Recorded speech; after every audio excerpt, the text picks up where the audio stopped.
What's the most intriguing thing a computer illiterate person has said to you when you were just trying to help? Story 1. End user. I had a Word document on my C drive that I've been working on for the past week. I accidentally deleted it and emptied the recycle bin. I need the file for a meeting I have in 20 minutes. Get it back. Me. I'm sorry, but there's really no way for us to recover that file. End user. But I thought you said the servers were backed up nightly. Go to one of the backups and get it back. Me. That's true, but you didn't save it to the server. You saved it locally. End user. Well, yeah, I needed it on the C drive in case I needed to work on it from home. Me. But you have a desktop PC, not a laptop. How do you work on it from home? End user. Getting very antagonistic. What do you mean how? I email it to myself, work on it on my home computer, and then email it back. Me. Still keeping calm and professional. And you did this last night?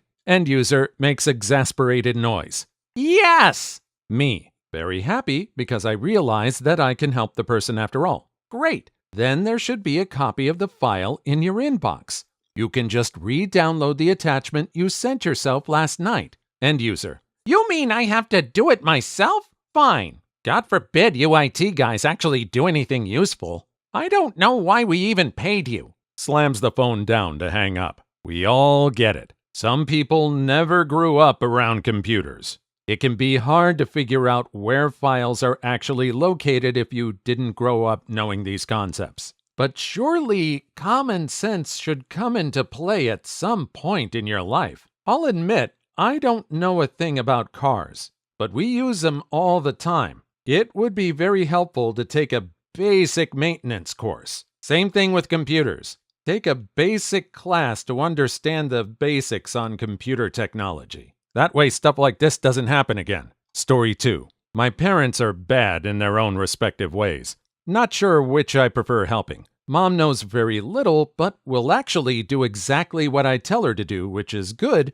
but can take a while. Dad knows a little bit more, and as such thinks he knows way more than he really does. This leads him to not listening sometimes. Dad. I need to put some files on my thumb drive. Me. Okay.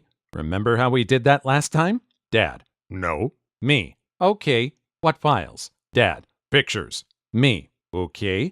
Open your pictures folder. Highlight the ones you want and press Ctrl-C. Are you doing that? Dad. No, I'm in the control panel. Me. Who the hell told you to go to the control panel? Dad. I thought it might help. Edit. To clarify, because I keep getting this question, the shortcuts don't confuse him. He uses them in Word all the time. He didn't hear Control and thought he should go to the control panel. He just went there. He will ask me for help, then immediately disregard it and do his own thing that won't help at all. No one likes to feel helpless. I think if some people want to do something that they've done before but they can't remember how, they'll ask for help, get the first few steps, and then hope the rest of the process will kick in. But this guy is sort of like somebody playing a fighting video game. They're being taught the combos, but they're really just spamming the A button, hoping that'll do something. Why did he think the control panel would help? Story 3. My mother. Her computer crashed one day, presumably due to all the stress. She completely wiped the hard drive, then decided to buy a new computer because she likes new things. Next day. Mom. I can't find any of my files on my new computer. Me. Well, you didn't do a data transfer. Mom. But I put the old one in the new computer. It's sitting right there on the bottom. At this point, she opens the case and shows me the old drive just chilling on the bottom panel. After I explained how that doesn't do anything, this happens. Mom. Well, I've got some copper wire in the office somewhere. You can attach the new one to the old one. Me. That won't work. Mom. Yes, it will. You're just lazy. Wow, she actually removed the old computer's hard drive and put it in the new computer case? She should almost be applauded for getting that far. I agree. I'll give her that much. But why did she think the old hard drive was just going to magically transfer the data to the new drive? She's probably thinking of iPhones that magically charge by setting them just on certain surfaces. Maybe she thinks data would automatically happen the same way. Maybe she's thinking it would transfer like Wi-Fi or something. Story 4. Me. Show me exactly how you caused the problem to occur. Them. Why can't you do it? You're the computer expert. What were you doing at the time that the computer broke? I wasn't doing anything. Okay, I'm not trying to insinuate that you broke it or anything. It would just help me to know what the last few things you did. I didn't do anything. And what the hell do you need a computer for? More than half the problems are user error. My favorite is when you tell them exactly what you're going to do, meaning the solution to fix their problem, and they tell you, that isn't going to work. You don't know what you're doing. I'm sorry, middle-aged woman. I've been doing this every day, 8 hours a day for a very long time. Can I see your qualifications? You don't even know what Wi-Fi is. Pronounced Wi-Fi amongst some of the computer illiterate of the USA. Story 5. Had one yesterday. We usually have 2 computers in the business center for guests to use. Well, one is out of commission because it broke. Guests killed it. She came to the desk and said she couldn't get it to work. I frown and say, well, it's just a monitor. There isn't a computer actually attached. But there's a monitor. Yeah, but unless you hook it up to a PC of your own, that monitor is not the PC. I must be an idiot because she started arguing about it from the beginning. I had this exact problem in 4th grade. We had a contest to make the coolest Valentine's boxes, and I made mine as a computer tower and monitor. You'd put the Valentine in the disk drive, it would fall onto a slope and fall into the monitor, where you'd then see it. I didn't win because all of the kids thought it was stupid. Computers don't work that way. Story 6. I know you folks at Best Buy are always trying to confuse people like me. I don't want to hear any hogwash. Just show me. Discs? Ma'am, I don't quite understand. Do you already have a provider or... Cut the hogwash! Just show me where I can get a disc on the internet. In the aisle next to car stereos, ma'am. Circa 2006. I think she was asking for those AOL Net Zero, etc. CDs. Worked at Best Buy a few years ago and got the same encounter. I assumed, as you did, Shadow, that they were looking for AOL Net Zero CDs or something. So suggested those to customers. No, I don't want to pay anybody for some internet service. I just want it on a disk so I can put it on all of my computers. We still have to deal with this? Does anyone even have drives on their laptops anymore? All those hours. I think people were saving all those disks up thinking they would have all these hours forever. Even if they all were free, I don't think I could stand that kind of dial-up speed. We all remember that phone sound, don't we? Always pleasant. Story 7. Where are your files? In Word. Okay, but where are they? In Word. But in what folder are they in? My documents? No, they're in Word, damn it! The files are in the computer. My boss has done something like this before. When he would open Word and then go to open a document, instead of just showing Word documents, it was set to show all files. So he goes into this whole thing about how Word should be renamed to Documents since all his files are there. No matter how much I explained that he can't open any of those other files in Word, he wouldn't believe me. Story 8. Me. Turn the computer off by pressing and holding the power button. 20 seconds of silence. Me. Did it turn off yet? Derp. Nope. I can still hear it running. The guy was pressing and holding his LCD power button, not the tower. Support is hard over the phone unless you're extremely specific, and then they just think you're being a jerk. My favorite. Derp. I don't see that icon. There's no icon called network connections. Me. Sir, starting at the top, can you read me the name of each icon? Derp. Why? I told you it's not there. Me. Humor me. Derp. Keyboard, mouse, network. That wasn't there a second ago. Story 9. My aunt. I moved away a year ago to work for a big IT company. She wants to keep me updated on local news from back home. Her process for giving me news articles from our local news website is mind-boggling. She first prints up a news article from a website to her office copier. She then takes the printout, puts it back on the office copier, scans it to PDF, then emails the PDF to herself, then forwards me the PDF. I tried to explain to her 3 or 4 times how to copy a URL from her web browser, paste it into her email, and send that to me, but she insists that it's too complex and she'll never be able to figure it out or remember it. Some people are creatures of habit. It might actually be easier, but they just won't remember it because they didn't grow up with this kind of technology. My mom has a calendar on her computer.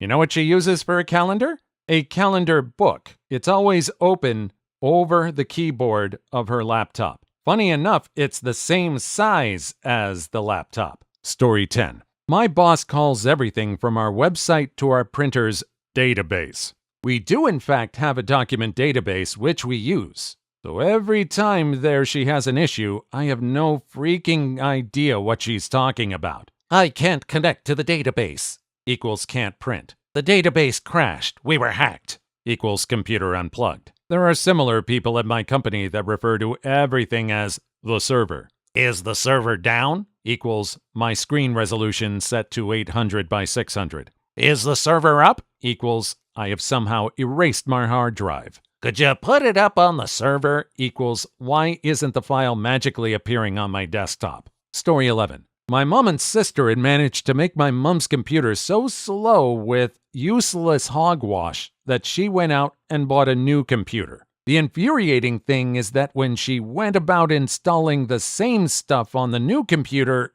I could have cried. When that too became slow, my mom finally let me sort it out, and she agreed it was better, but I had to change the Firefox icon for an Internet Explorer icon and name it Internet. I also had to ban her from installing useless software, which she sort of listened to, so the computer does okay. She recently got an iPad and has filled it with all the hogwash apps she can find. There's no helping the woman. But I had to change the Firefox icon for an Internet Explorer icon and name it Internet. Words cannot describe what I'm feeling right now. Story 12. So here's how you can prevent this from happening in the future. Don't give me technical mumbo-jumbo, just fix it. I had to drive to my parents' house early one Sunday morning to reset their router, and that is exactly what my mom told me on the phone right before she demanded I drive over there to fix it. She didn't care that it would take me 2 minutes to explain over the phone and another 1 minute to do it. So frustrating. If you don't know what this is in your house, maybe you shouldn't have it in your house. You find the internet useful? Learn some basic maintenance. If you're so afraid to touch this thing that you won't even allow yourself to do it and make someone drive 30-40 minutes to do it, either learn or just get rid of it. It sounds like these parents are just too darn hooked on the internet. Story 13. Where's all my stuff? After reloading her OS and having 1. Explained at length how everything would be gone, 2. Offered her a data transfer, 3. Read her the wipe/reload paperwork out loud, 4. Had her sign the papers that said everything will be gone, 5. Told her that her computer would only have the things on it that it had when it was brand new. I didn't think you meant everything would be gone, though. Story 14. You know what else I get a lot? I was working on this Word document for 2 hours and I closed it. It asked me to save it and I said no. Get it back. The other day, I was informed that I needed to make sure that the server was up, and it was to be a priority because the customer did not have an operating system. This whole topic is making me rage a little, but for some reason, your comment is the worst. People literally just use whatever random computer terminology to describe a problem in order to seem helpful. It fills my heart with murderous rage. Story 15. That if you get the destination address slightly wrong on an email, someone, like an electronic postman, I guess, will know what you mean. My mom had been giving out her email, adding, or something like that. There is some dude out there who is a devout Christian. I think I've gotten every single email intended for him for years. Personal stuff, calls to pro-life action, bank statements, his child's stationed Sony account, and lately, a lot of awful PM and dating sites. I think he might be going through a divorce.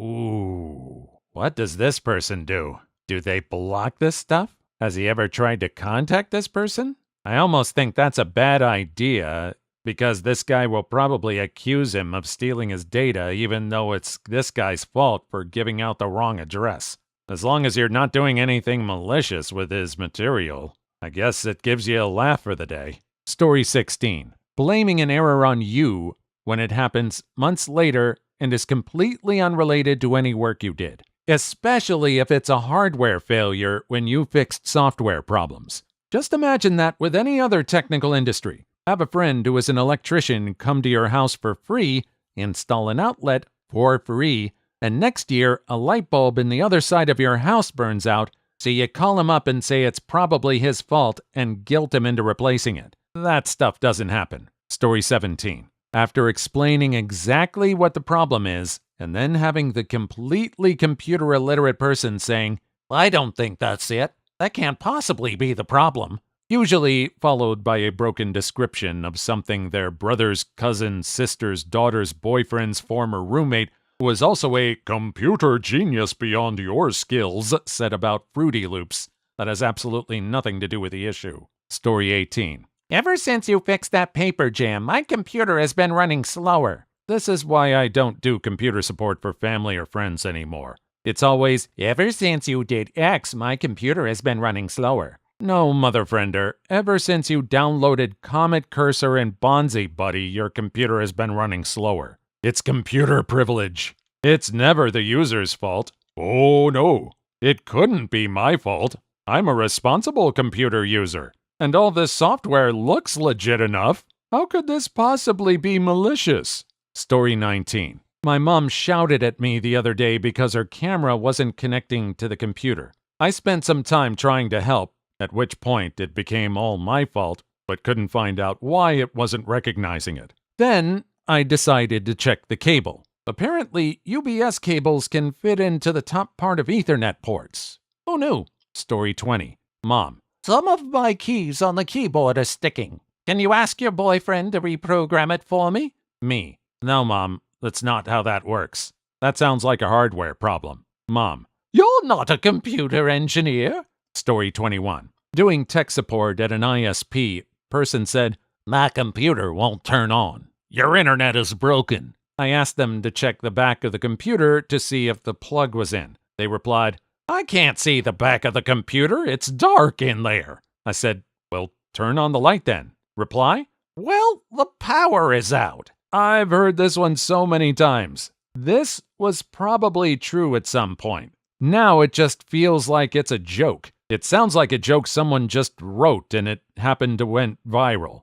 But I firmly believe this actually happened to someone. Story 22. I helped an old man working on a laptop over the phone. He was working on an oil pipeline near Dead Horse, Alaska. He didn't know where the start menu was, and I asked him to go to the bottom left on his desktop, to which he responded, "I told you I have a goddamn laptop." Story 23. My dad called me a twit because I opened a new tab. This is hilarious. Why? Just because he hates new tabs? He thought I had deleted the internet. I can only assume. Story 24. Reaching over my shoulder and pressing the power button while I was midway through a registry edit and saying, "Do you think rebooting it will help?" Please leave your story in the comments. I would love to make a video on them in the future. Also, don't forget to like and subscribe.